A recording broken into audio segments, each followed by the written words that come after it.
Nashville already. But I do have stuff, and I'm going to show you right here. I got some cylinder heads. I got the oil hole that I've been talking about plugging off on the gasket. I got some big bore. I've got pistons. Got a really, really big Milwaukee 8 piston. This is our biggest one so far. I'm going to talk about a few things about it. This is a 4600 piston for our Milwaukee 8s. We've got sleeves for it too. And it's not a bolt-in deal, you guys. Not a mail order kit. This is 4600 bore. Look how big this is to my head. My head's only a 4800 bore. This is a big piston. And it's got some compression to it. So this will be a racing piston. Hey Patricia and Ian. John, hey John. We're gonna pump up the volume here, get a few more folks on, and then I'm gonna show you some of the stuff I'm talking about here. And I'll switch this over so you can see what I'm looking at instead of looking at me. All right, how do I do it? Well, great question. Don't turn it off because I haven't figured this out. Please, be patient with me. Hey, Jackie told me I need to share this with y'all.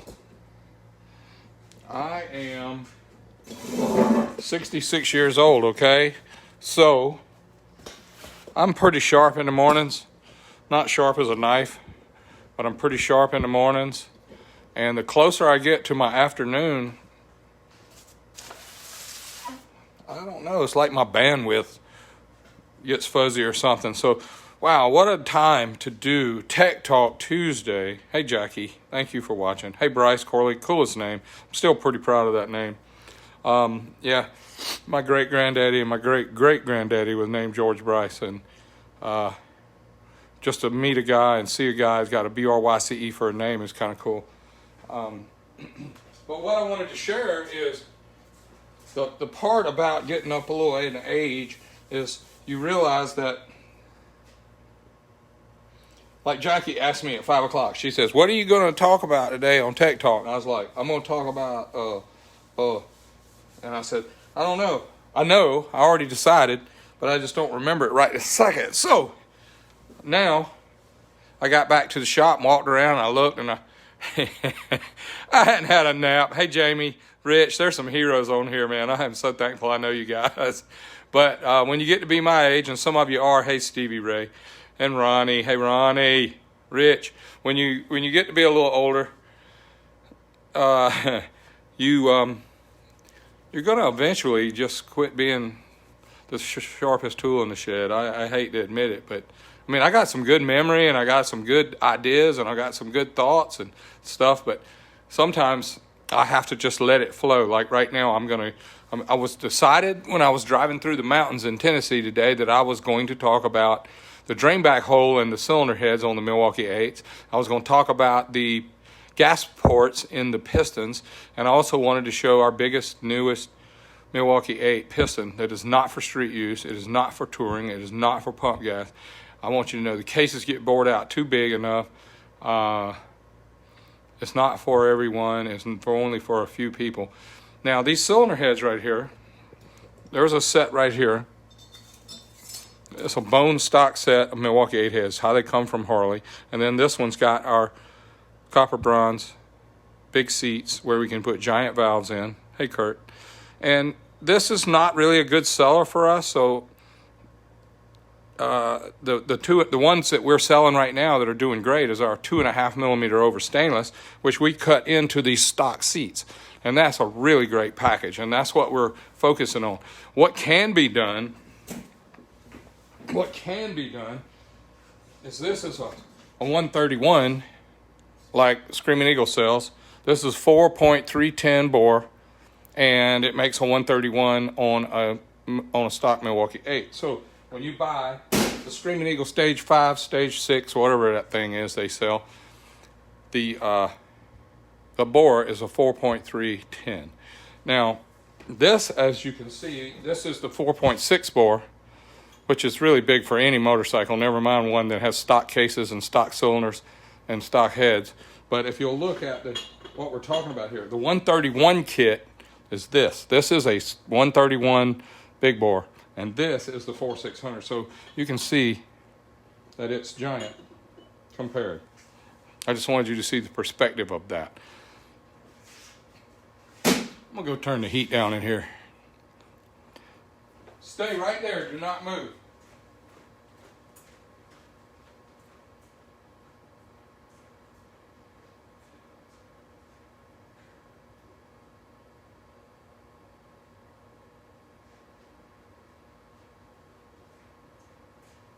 Did you stay there? I'm right back. I wanted you to know that I was coming right back. So this is not the end of the show. This is only the beginning of the show. Thank y'all. Hey, Terry, Ian, Mac, hi y'all. Lee, Ouya. I love that, Ouya. That's what Nana says all the time. When you show her something, it's great. She says, Ouya. This is a 4.5 bore Milwaukee 8 head gasket. You can see that there's room to the studs. If you'll look real close, this is the fire ring that handles all the cylinder pressure, and it's crimped up right here to where when we torque this piece, this is stainless steel, when we torque the steel down, this puts 10 times the pressure on the cylinder head and the cylinder right where this mashes on there. So, and that's a cool word, mashes.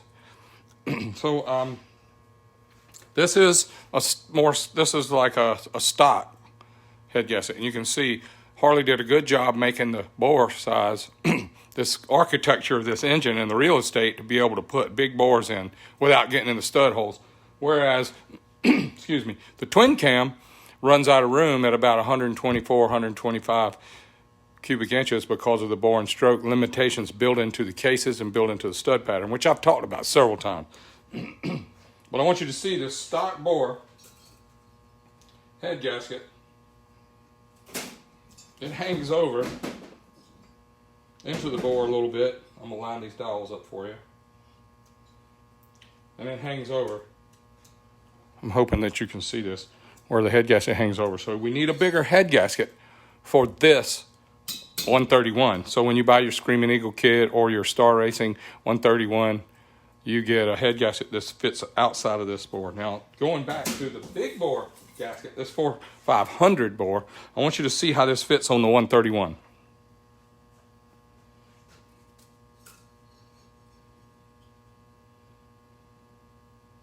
If you look closely, you can see there's a ton of cylinder showing around here where the head gasket is not close to running in this bore. And again, this is 4.5 bore, which is what the 143s are made out of for the Milwaukee 8. This is a 4600 piston, and it won't even fit through here. So you can see this is a giant piston, giant bore. This is bigger than giant bore. This is huge. Huge is a great word. Hey, Kurt, Doug, Charlie. Now, there's a few of you that I've talked to about plugging off this oil hole that's in the cylinder head, and I got to explain to you what that is. But here is the 4.5 head gasket laying on top of the stock head gasket. Again, notice the real estate and the ample room for a fire ring between the dowel pins, between the cylinder studs and the bore. And even this one, there is so much room here for us to get a 4.5 bore in there. Now the drain hole, it's not a drain hole. Let me change those words. This is not a drain hole. This is the oil coolant hole. And when I tell you, if you're going to put a really big engine in, and if you buy, I've seen instructions come from S&S when you buy their 124, 128, whatever that kit is they sell, it's 4.250 bore. They give you instructions that tells you what to do with this hole. And please understand, this hole doesn't do anything. If this hole was welded shut, plugged up, or not even there, that would change nothing of the way this engine runs or any part of this engine. If you'll look at the cylinder, there is no place on here for this hole. It doesn't go through the gasket. It doesn't go through a big one, and it doesn't go through a little one. And the reason that hole is there, and the reason you shouldn't be worried about it, this is the hole that Harley used to put the oil cooling passages around these exhaust valves. Everybody's worried, they think this engine is cooled. They've got some that have water-cooled heads where there's 2 holes here. And it has a little bit like a quart of engine coolant that goes through a radiator, through a couple fans, keep the radiator, and then it's got a water pump that pumps the water through these holes. But they don't do anything in my book. But of course, I'm a racer, you know. But this hole right here, I'm gonna put something through it and show you what it does. It doesn't go to anything. It connects these passages, and when you hook your oil lines up, this one's going right to the center. So this hole here goes right to the center, and this hole is what Harley had to use in order to intersect that to get on the back side here.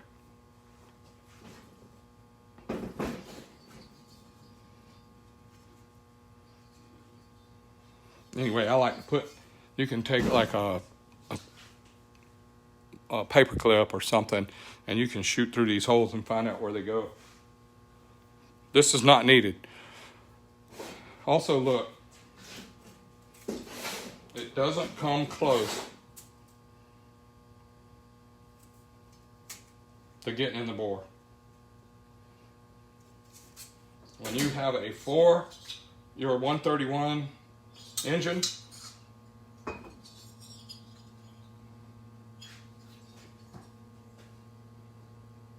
gonna pick this phone up and show you.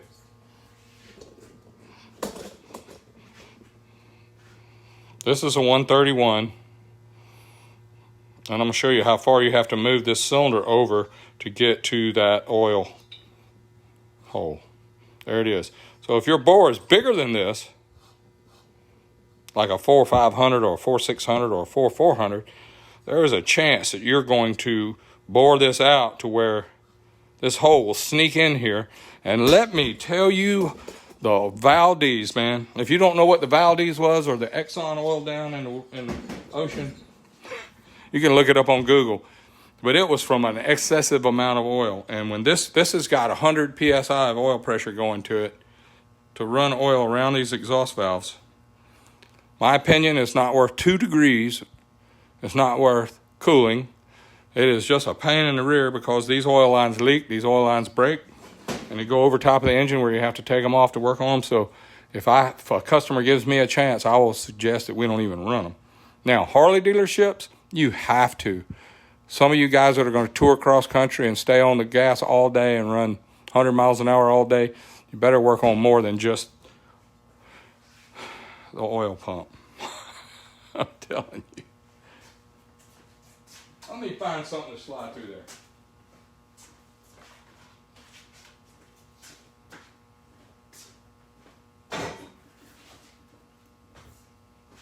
I'm coming. Here I am.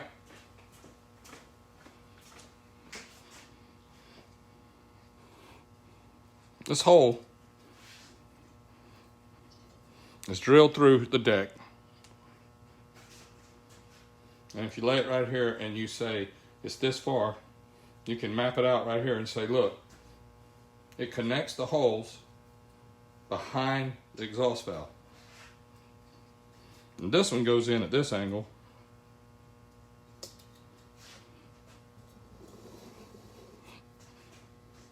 And this one goes in at this angle. So what they're trying to do is connect the dots and connect these holes for this oil passage to go around the valves. And it's for cooling to meet some factory standard. And if you need to drill and tap this and put a pipe plug, a 16th pipe plug in here, no problem. Mill it flat or just put a little epoxy right here. It doesn't do anything. Now, I'm gonna show you real close what a 4.5 bore looks like. I scribed it. I scribed this line right here. This is the bore.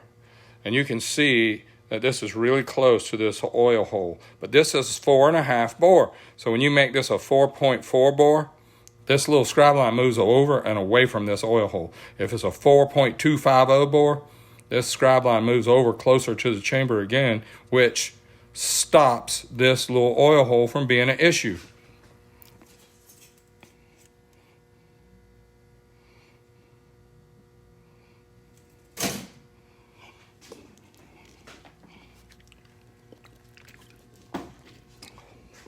Why is it here?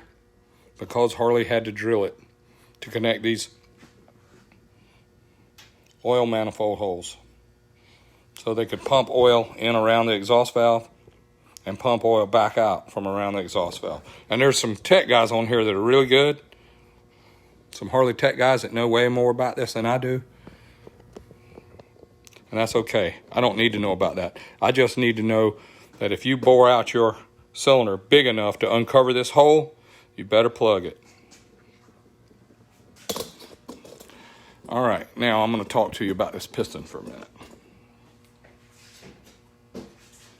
This is a combination of many. Oh, let me break for a minute and tell you about my socks, because people ask me about my socks all the time. All right, today I got on my Christmas socks. And if you'll notice, the holly has fire on it and the Christmas tree has fire on it.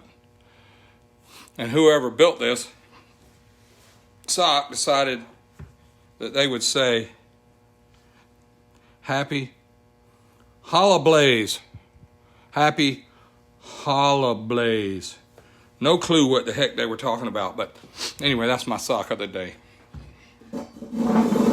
Some of you don't care about my sock, but some of you ask me every day, what kind of socks you got on today?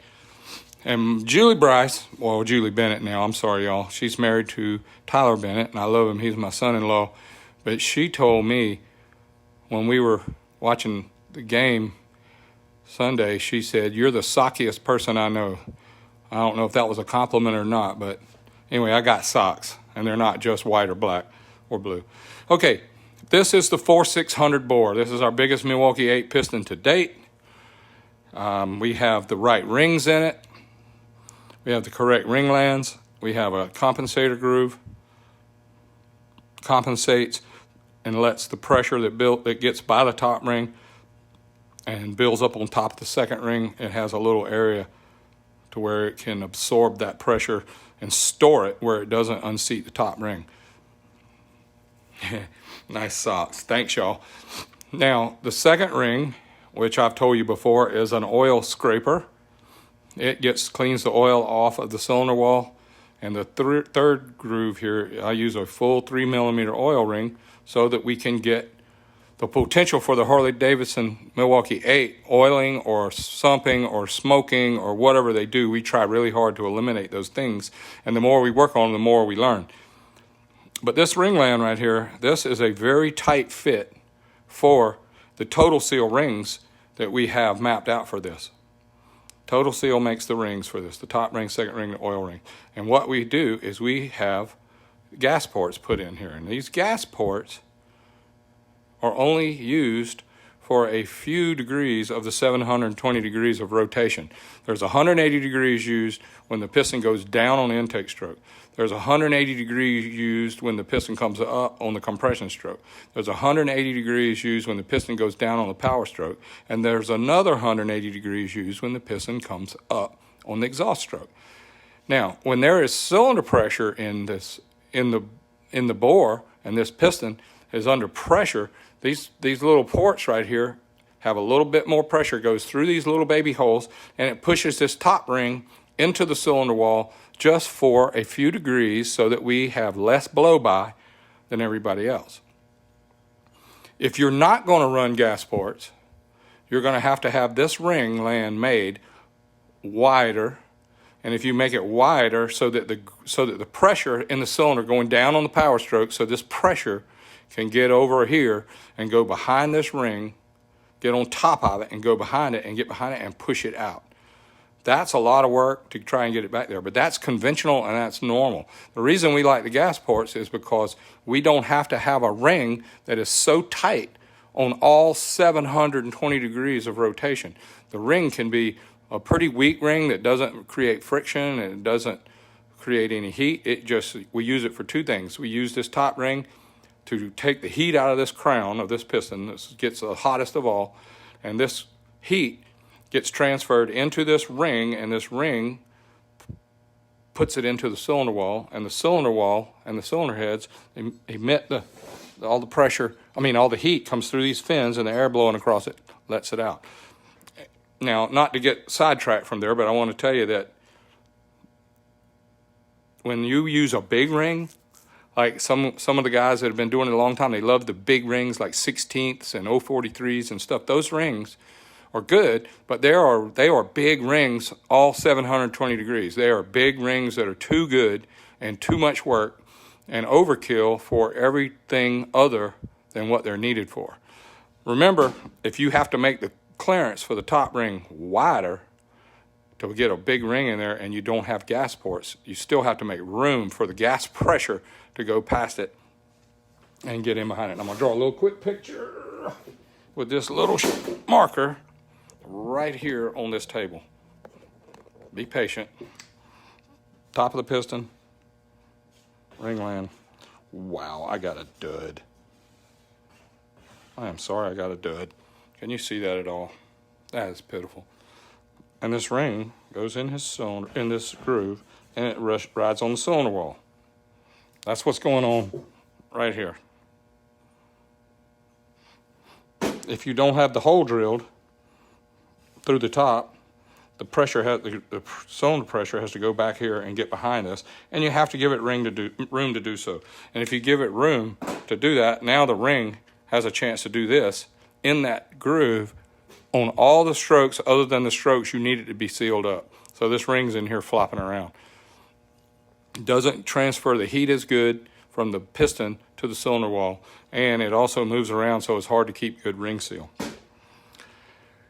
I see that I'm about out of time again. It's hard to believe. But let me tell you one thing, too. I see guys talking about the Milwaukee 8's engines being so hot. Let's talk about that for a second. This is an air-cooled engine. It has air-cooled cylinders. And this air-cooled engine got everybody confused when they put these little ports in here. They drill these out to get a little bit of oil in around this. That's not, it's still an air-cooled engine. That little bit of oil going around that exhaust valve, that doesn't make the engine run cooler. Think about it.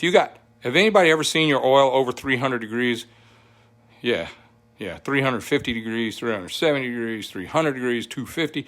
How can you cool something off with 300 and 350 degrees? It is not much of a cooling thing. But they had to try hard. They had to meet some emissions, and they had to meet some federal guidelines and instructions that were restrictions that are set up. And then to sell it in the European market, I understand they had to put some coolant cooled, which to me, it's not water cooled. It is, they shoot some really hot water around the exhaust valves. Somebody can argue me, an engineer can, but it's okay without it, in my opinion. But anyway, but why is this engine so hot? Well, think about it. It's water cooled. Nope, say that. Take it back. I did not mean it. It is air cooled. The only thing that cools this engine is the air blowing across these fins. And if there's no wind blowing on them, you need these fins to do a good job. So this surface area, if we were to take these 2 inches, those 2 inches, those 2 inches, those 2 inches, those 2 inches, those 2 inches, and go all the way through there and draw them out and measure them and then stretch it out in a straight line, that thing would be, that cylinder would be 30, 40 inches long of surface area where the fins are going 2 inches this way, 2 inches this way, 2 inches this way, 2 inches this way. And then if you stretch it out, stretch the accordion out, that is a ton of cooling area. Now, if you touched your cylinder going down the road and it wasn't hot and it didn't burn your hand, it ain't working too good. This right here needs to burn you. If you touch it, it needs to be hot. And the reason why it's so hot is because it's working. It is dissipating the cylinder heat and the engine heat out of the cylinder into the air. So you feel it on your legs, you feel it on your foot, and you feel it coming off the motorcycle. That means it's working. If you don't like it and you don't want an engine that runs 350 or 370 or 340, I would tell you to drive a car, because the engine is outside of you.